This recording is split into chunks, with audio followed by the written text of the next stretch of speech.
बदलते भारत की शान।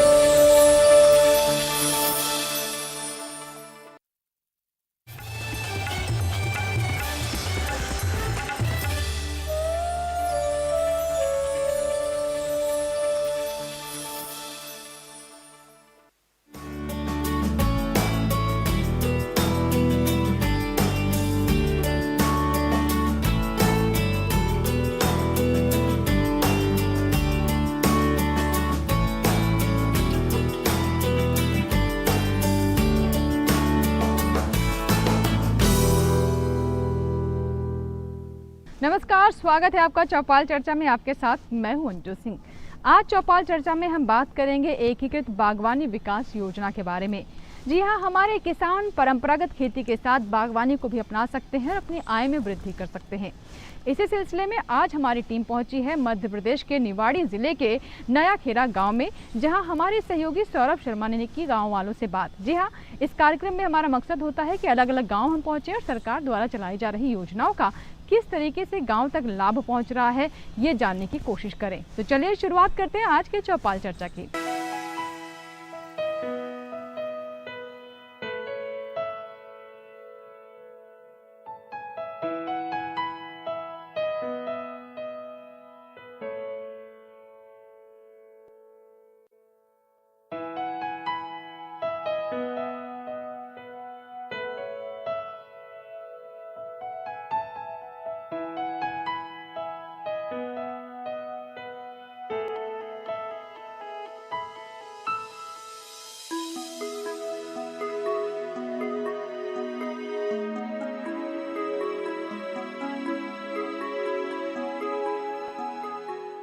जोरदार तालियों के साथ कार्यक्रम की शुरुआत करते हैं।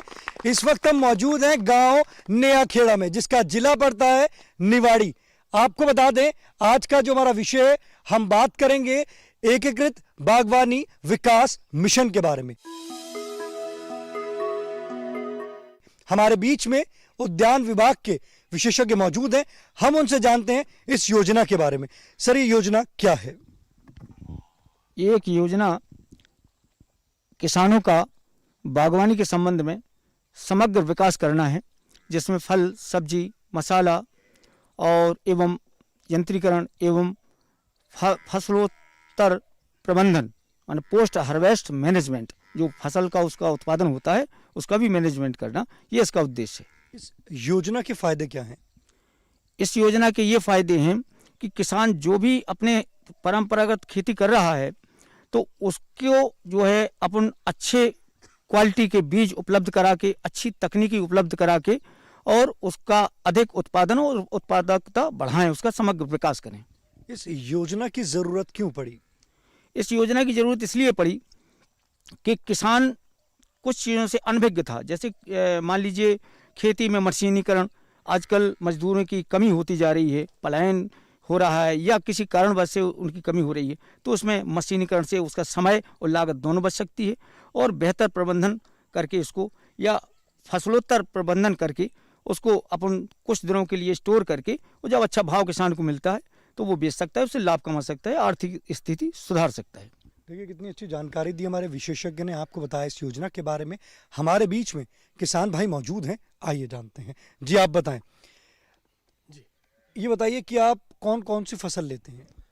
हम सब बागवानी में आपका फल उद्यान लगाया है, मौसमी का, और टमाटर की खेती है, आपका लहसुन भी है, प्याज भी है, मिर्ची भी है, ये फसलें ले रहे हैं। आपने इस योजना से फायदा लिया है? जी, बताइए किस प्रकार से आपने फायदा लिया है? हमने ये बर्मी कंपोस्ट से जो खाद उत्पन्न होता है उससे जो है पौधों में डालते हैं। इसमें रासायनिक खाद एक भी बिल्कुल नहीं डालते हैं और इससे जो है स्वास्थ्य के लिए लाभ होता है।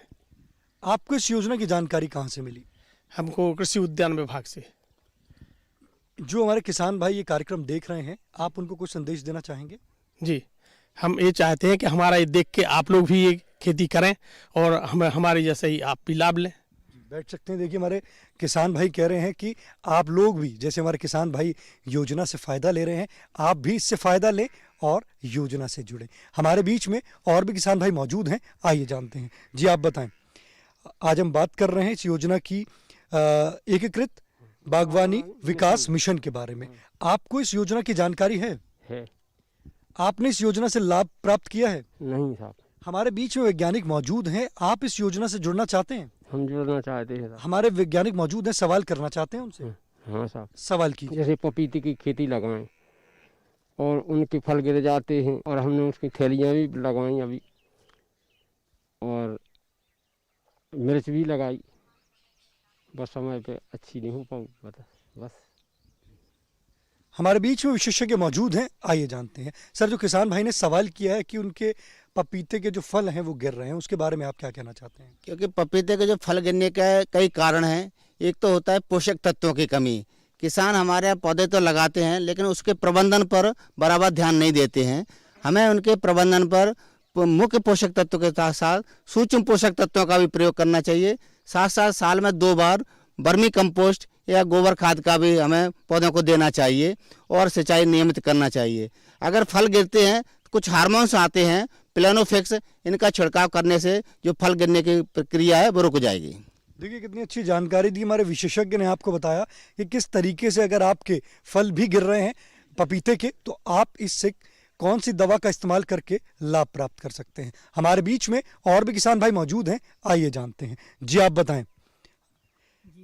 योजना की जानकारी है? जी बताइए योजना क्या है? ये है उद्यान कृषि उद्यान विकास योजना।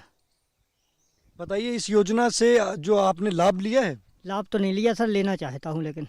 सवाल करना चाहेंगे? जी सवाल करें। ये जो यंत्र मिलते हैं फल उद्यान के लिए वो मैं थोड़ा लेना चाहता हूँ सर। देखिए हमारे किसान भाई का हमारे विशेषज्ञ से सवाल है कि फल उद्यान के जो यंत्र मिलते हैं, उद्यान के लिए जो यंत्र मिलते हैं वो लेना चाहते हैं। सर हमारे किसान भाई का सवाल है, उसके बारे में आप क्या कहना चाहेंगे? किसान भाई अगर जैसे अपने ये उद्यान की मिशन में यंत्रीकरण का लाभ लेना चाहते हैं तो उसको ऑनलाइन पंजीयन कराना पड़ेगा। ऑनलाइन पंजीयन में किसान को अपना आधार कार्ड, अपनी बैंक की पासबुक, अपनी फ़ोटो और अपनी नकल, ये आपको उसके अपने CSC सेंटर में जैसे निवाड़ी में जाके अपना ऑनलाइन पंजीयन करवा सकता है। उसका सत्यापन के लिए फिर कागज मेरे पास ले आएगा, मैं करवा दूंगा। कितने समय में हो जाएगा?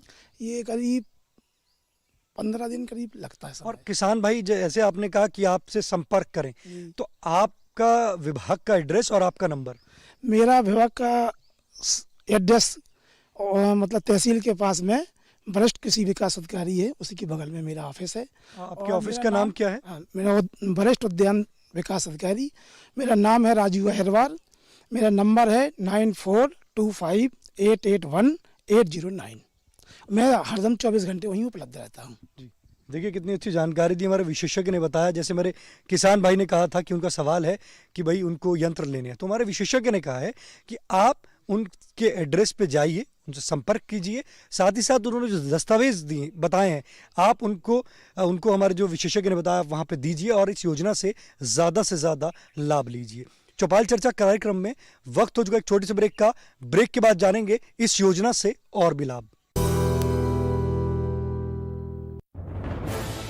कोरोना वायरस के खतरे से बचते हुए फसल की कटाई, बिक्री, खरीद, नई फसल की जुताई और बुआई सुरक्षित हो सकती है अगर हम लगातार हाथों को साबुन और साफ पानी से नियमित अंतराल पर धोते रहें। नाक, मुंह को मास्क, गमछे या कपड़े से ढक कर रखें। आंख, कान, नाक, मुंह न छुएं। आपस में 2 गज की दूरी बनाए रखें। मास्क और 2 गज की दूरी के मंत्र को अभी हमें छोड़ना नहीं है। फसलों की बुवाई एवं कटाई करते समय आपस में कम से कम 2 गज की दूरी बनाए रखें। फसल की कटाई करने के बाद छोटे छोटे ढेरों में इकट्ठा करें। कृषि के औजारों की समय समय पर सफाई करें। एक दूसरे के साथ औजारों की अदला बदली न करें। श्रमिकों के शौचालयों और हाथ धोने की जगह की ठीक से सफाई जरूरी है। बुआई, कटाई एवं मड़ाई के दौरान इस बात का ध्यान रखें कि इन स्थानों के आसपास कोई थूके नहीं। कंबाइन, हार्वेस्टर, थ्रेशर, जुताई और बुआई की मशीनों को इस्तेमाल से पहले साफ करें। मशीनों के इस्तेमाल से पहले और इस्तेमाल के बाद हाथ साबुन से साफ करें। वाहनों, बोरियों, थैलियों और पैकिंग के दूसरे सामान की साफ सफाई पर भी खास ध्यान दें। खरीद केंद्र पर आने से पहले किसानों एवं श्रमिकों की जांच। खरीद केंद्रों पर भीड़ न लगाएं एवं किसानों को बारी बारी से बुलाएं। गोदामों पर खरीदी हुई फसल को लेने में शीघ्रता करें ताकि किसानों एवं श्रमिकों को रुकना ना पड़े। कोरोना के खतरे से बचाव और अधिक जानकारी के लिए आरोग्य सेतु ऐप डाउनलोड करें। देश में खाद्य सुरक्षा के ये सिपाही भोजन की निरंतर उपलब्धता को सुनिश्चित करते हैं। किसान स्वस्थ रहें तभी हम कोरोना वायरस से जीत पाएंगे, आगे बढ़ पाएंगे। किसान सबल, देश प्रबल। ब्रेक के बाद आपका स्वागत है कार्यक्रम चौपाल चर्चा में। आज जो हम बात कर रहे हैं एकीकृत बागवानी विकास मिशन के बारे में हम बात कर रहे हैं। हमारे बीच में किसान भाई मौजूद हैं। हम उनसे जानते हैं कि वो इस योजना से किस तरीके से लाभ प्राप्त कर रहे हैं। जी आप बताएं, आप इस योजना से लाभ की प्राप्ति कर रहे हैं? नहीं कर रहे, लेना चाहता हूँ, ट्रैक्टर लेना चाहता हूँ। देखिए, हमारे किसान भाई कह रहे हैं कि वो भी लाभ की प्राप्ति नहीं कर रहे हैं, परंतु वो ट्रैक्टर लेना चाहते हैं। किस तरीके से वो ट्रैक्टर ले सकते हैं, हमारे बीच में विशेषज्ञ मौजूद हैं, आइए जानते हैं। ये बागवानी यंत्रीकरण के अंतर्गत आता है। इसमें 4 हेक्टेयर किसान की ज़मीन, 4 हेक्टेयर यानी कि 10 एकड़ किसान की ज़मीन होना चाहिए, और उसमें उद्यान की 4 हेक्टेयर में उद्यान की रूप लिखा होना चाहिए खसरे नंबर में, और अपने मतलब ये अपना पूरे दस्तावेज मतलब फ़ोटो, आधार कार्ड और बैंक की पासबुक और अपना नकल, और ऑनलाइन पंजीयन करवा दी। और फिर इसके बाद मैं दुकान से कोटेशन ट्रैक्टर का, और अपना कोटेशन लेने के बाद आवेदन पत्र हमारे यहाँ जमा कर देगा। जमा करने के बाद जैसे उसकी तत्काल प्रक्रिया जैसी होती है 15 दिन 20 दिन के बाद, तो उनको हम एक लेटर रिमांड में देंगे कि आपका प्रकरण जो है सैंक्शन हो चुका है, आप ट्रैक्टर खरीद लीजिए। सो ट्रैक्टर जो खरीद के ले आएंगे उसको ऑनलाइन वहाँ पे RTO ऑफिस में रजिस्ट्रेशन कराना पड़ेगा, और बीमा की मतलब फ़ोटो दोनों की रजिस्ट्रेशन और फ़ोटो लगा के देंगे, तब हम उसको अनुदान 50% अनुदान में दे देंगे। देखिए, कितनी अच्छी जानकारी दी। हमारे विशेषज्ञ ने बताया कि जैसे हमारे किसान भाई का सवाल था, तो आपको 50% का इसमें अनुदान भी दिया जाएगा। हमारे बीच में और भी किसान भाई मौजूद हैं, आइए जानते हैं। जी आप बताएं, आपने इस योजना से लाभ की प्राप्ति करी है? हाँ, की है सर। बताइए, किस फसल में आपने लाभ की प्राप्ति करी है? मैंने स्प्रिंकलर सेट लिया था इससे। तो कौन सी फसल में लगाया था आपने? गेहूं में और इसमें मूंगफली वगैरह में उसका उपयोग करते तो हैं। स्प्रिंकलर जब आपने सेट लगाया तो आपको उससे कितना लाभ मिला? काफ़ी लाभ मिला सर। पानी की बचत हुई? पानी की बचत हुई। खर्चा कम हुआ? हाँ, खर्चा कितने प्रतिशत खर्चा कम हुआ? मतलब पानी में बहुत कम खर्चा हुआ, लगभग 10-20% खर्चा कम हुआ। अगर मैं बात करता हूँ, ये नया जो आपका गांव है, हाँ। तो इसमें जो हमारे किसान भाई हैं, तो वो कौन कौन सी फसलें लेते हैं?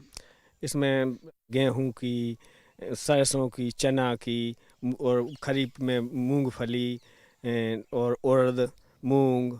अगर पानी के स्तर की बात करते हैं, गांव में पानी का स्तर क्या है? पानी का स्तर तो कमज़ोर है सर। तो जब आपने ये यंत्र लिया, हाँ। तो उसके बाद तो आपको पानी उससे लाभ मिल गया। हाँ, लाभ मिला। पर जब तक आपके पास यंत्र नहीं था, तब आप क्या करते थे? तब वैसा ही पानी देते थे बड़े से। तो पानी की तो कमी थी, आप जैसे बता रहे हैं पानी की कमी थी। उससे कम खेती हो पाती थी। अब आपकी खेती का क्षेत्रफल बढ़ा है, क्षेत्रफल लाभ आपका बढ़ गया है। हाँ, बढ़ गया है। आपकी आमदनी में कितना इजाफा हुआ है? हाँ, हुआ है, उसमें कम से कम 50% इजाफा हुआ है। बैठ सकते हैं। देखिए, हमारे किसान भाई कह रहे हैं कि 50% का उनको आमदनी पे इजाफा हुआ है। हमारे बीच में और भी किसान भाई मौजूद हैं, आइए जानते हैं। जी आप बताएं। जी सर, हम औषधीय खेती स्टार्ट करना चाहते हैं, तो उसकी शुरुआत किस तरीके से करें, जरा आप समझाएं। देखिए, हमारे किसान भाई का हमारे विशेषज्ञ से सवाल है, औषधीय खेती करना चाहते हैं, उसकी शुरुआत किस प्रकार से की जाए। हमारे बीच में विशेषज्ञ मौजूद हैं, आइए जानते हैं। जो किसान भाई औषधि खेती करना चाहते हों, तो उनको सबसे पहले ऑनलाइन आवेदन करना होगा, जिसमें उनको आधार कार्ड और ज़मीन के कागजात, खसरा और खतौनी वगैरह, और चेहरे का फ़ोटो, मोबाइल नंबर, इन चीज़ों की ज़रूरत पड़ेगी, और बैंक की पासबुक की। तो ये इन डॉक्यूमेंट्स को ले जाके, और CSC सेंटर हैं, तो जो ऑनलाइन MP ऑनलाइन है, वहाँ जाके और ये अपना ऑनलाइन आवेदन कर सकते हैं, और जिसकी सूचना हमारे मोबाइल पे आ जाती है, जिसको हम देख के लक्ष्य के अनुसार पहले आओ पहले पाओ के अनुसार उनको सूचित करते हैं और उनके मैसेज भेजते हैं उनके मोबाइल पे, और स्वीकृत होने पे उनको उसकी कागज़ और सब वो प्रस्तुत करने पे, आवेदन प्रस्तुत करने पे उनको 50% लाभ दे दिया जाता है। देखिए कितनी अच्छी जानकारी दी हमारे विशेषज्ञ ने बताया कि अगर आप भी औषधीय पौधों को अगर आप लगाना चाहते हैं तो सरकार द्वारा आपको 50% का अनुदान दिया जा रहा है, तो आप भी इस योजना से ज़्यादा लाभ की प्राप्ति करें। हमारे बीच में किसान भाई मौजूद हैं, आइए जानते हैं। जी आप बताएं, आपने इस योजना से लाभ की प्राप्ति करी है? अभी लाभ की प्राप्ति तो नहीं की है, करना चाहते हैं। हम स्प्रे मशीन खरीदना चाहते हैं, वो किस तरीके से हमें प्राप्त होगी, कैसा हमें आवेदन करना होगा, क्या करना होगा, वो बताएं। देखिए हमारे किसान भाई का हमारे विशेषज्ञ से सवाल है कि वो स्प्रे मशीन खरीदना चाहते हैं तो उसके लिए आवेदन कैसे करना होगा। चौपाल चर्चा कार्यक्रम में वक्त हो चुका है एक छोटे से ब्रेक का। ब्रेक के बाद जानेंगे किसान भाई का सवाल।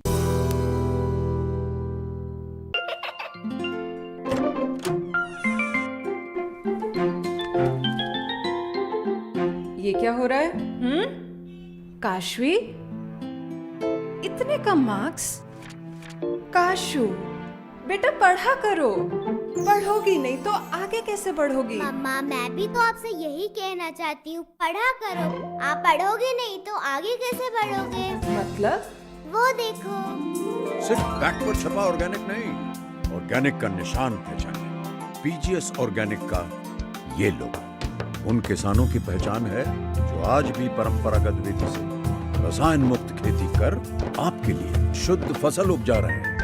अब समझे मम्मा, अगर मैं प्योर ऑर्गेनिक फूड नहीं खाऊंगी तो अच्छे मार्क्स कहाँ से लाऊंगी? अच्छा बच्चों, जैविक खेती की इस मुहिम को आगे बढ़ाइए, शुद्ध ऑर्गेनिक अपनाइए।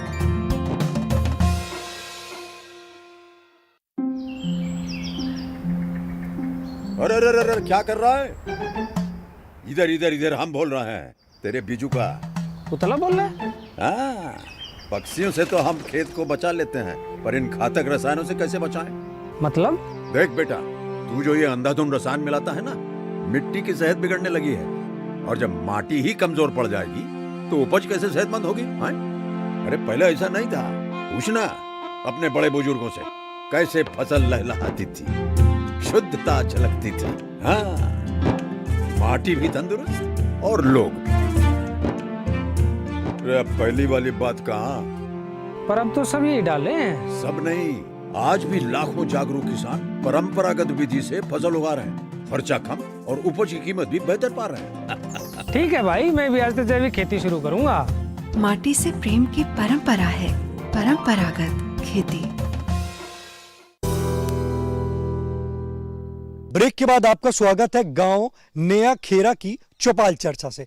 जैसे कि हमारे किसान भाई ने कहा था, ब्रेक से पहले सवाल किया था हमारे विशेषज्ञ से कि वो स्प्रे मशीन खरीदना चाहते हैं। आइए हम अपने विशेषज्ञ से जानते हैं। स्प्रे मशीन जो है यंत्रीकरण योजना के अंतर्गत आती है। ये पावर स्प्रे मशीन है। इसकी कीमत 10,000 रुपये है शासन द्वारा, वो मतलब दुकान मार्केट वैल्यू। उसमें 50% अनुदान रहता है, और उसको डॉक्यूमेंट्स के लिए आधार कार्ड, फोटो, बैंक की पासबुक, नकल, और CSC सेंटर पर MPFST हमारी साइट है, उद्यान की वाकई MPFST STS साइट है। उस साइट पे मतलब पंजीयन करवाने के बाद हमारे पास जैसी आएगा तो उसको हम भौतिक सत्यापन करते हैं। भौतिक सत्यापन के बाद इसको 10-15 दिन में मशीनें उपलब्ध करा दी जाती है। सब्सिडी कितने परसेंट की मिलती है? 50% की। देखिए हमारे विशेषज्ञ ने कितनी अच्छी जानकारी दी। उन्होंने बताया कि जो स्प्रे मशीन है उस पे 50% का अनुदान दिया जाता है। हमारे बीच में और भी किसान भाई मौजूद हैं, हम उनसे जानते हैं इस योजना के बारे में कि उनको कितनी जानकारी है योजना की। जी आप बताएं, आपको योजना की जानकारी है? तो है, लेकिन इसका मतलब ये इसमें संकोच है कि जो कम जमीन है तो उसमें हम लोग ये योजना का लाभ ले सकते हैं या नहीं। कितनी ज़मीन है आपकी? जैसे 90 डिसमिल। देखिए हमारे किसान भाई का हमारे विशेषज्ञ से सवाल है कि वो छोटी जोत के किसान हैं, क्या वो भी इस योजना से लाभ प्राप्त कर सकते हैं? इसके लिए ऐसा है, मतलब इनके पास तो 90 डिसमिल है, मैं 65 डिसमिल वाले किसान को मैं इसका योजना का लाभ दे सकता हूँ। देखिए हमारे विशेषज्ञ ने कहा है कि जो हमारे किसान भाई जो 65 डिसमिल के हैं, जिनके क्षेत्रफल छोटे हैं, वो भी इस योजना से लाभ की प्राप्ति कर सकते हैं। हमारे बीच में और भी किसान भाई मौजूद हैं, आइए जानते हैं कि वो इस योजना से क्या लाभ ले रहे हैं। जी आप बताएं, आपने इस योजना से लाभ लिया है? नहीं लाओ। इस योजना से संबंधित हमारे विशेषज्ञ से सवाल करना चाहेंगे। मान लो क्षेत्र में हम लोग खुद अदरक की खेती करना चाहते हैं। देखिए, हमारे किसान भाई का हमारे विशेषज्ञ से सवाल है कि वो अदरक की खेती करना चाहते हैं, तो अदरक की खेती किस तरीके से वो शुरुआत कर सकते हैं? हमारा निवाड़ी जिला अदरक के लिए प्रसिद्ध है और यहाँ पर हर किसान कम ज़्यादा क्षेत्रफल में अदरक लगाते हैं, लेकिन अभी अदरक की खेती में किसानों का तकनीकी कुछ अभाव है। अगर तकनीक से खेती करेंगे तो निश्चित उसका उत्पादन दुगना हो जाएगा। हमारा किसान का प्रश्न है कि अदरक की खेती कैसे करना है। अदरक की हमें जो किस्में लगा रहे हैं उन किस्मों में बदलाव करना है, क्योंकि जो हम किस्म लगा रहे हैं उसमें बीमारियां अधिक आती हैं और उत्पादन भी कम होता है। हमें किस्म बदलना है। सुप्रभा, सुरुचि, सुरभि, इन किस्मों का चयन करना है जिनका उत्पादन अच्छा होता है। साथ में जो अदरक में एक बीमारी आती है पौध गलन की या कंद गलन की, वो बीमारियां इन किस्मों में नहीं आती है। दूसरा, जो भी अगर हमारे पास बीज नहीं मिल पाता है, जो हमारे पास उपलब्ध बीज है उसी को लगाना है, तो उसको हम फफूंदनाशक दवा से उपचार करके लगाना चाहिए, जिससे फफूंद जनित बीमारियों से अदरक को बचाया जा सके। दूसरा, लगाते समय हमें किसानों को ये सलाह देना चाहते हैं कि हम लाइन से एक निश्चित दूरी पर अदरक की खेती 30 सेंटीमीटर कतार से कतार की दूरी पर लगाना चाहिए। और साथ ही जब उसमें घास फूस हो उसकी 2-3 बार निदाई करना चाहिए और उसमें लगाते समय गोबर खाद और कुछ रासायनिक खादों का प्रयोग करना चाहिए, जिसमें सिंगल सुपर फास्फेट और पोटास लगाते समय प्रयोग करना चाहिए। देखिए, कितनी अच्छी जानकारी दी हमारे विशेषज्ञ ने आपको बताया कि किस तरीके से आप अदरक की खेती जो करना चाहते हैं उसकी शुरुआत कर सकते हैं।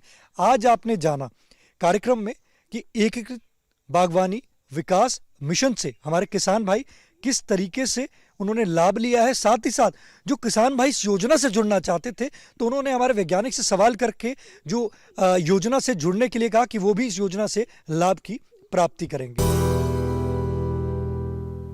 तो ये था हमारा आज का चौपाल चर्चा, जिसमें हमारी टीम एक और नए गांव में पहुंची और इस योजना के बारे में जानने का हमने प्रयास किया।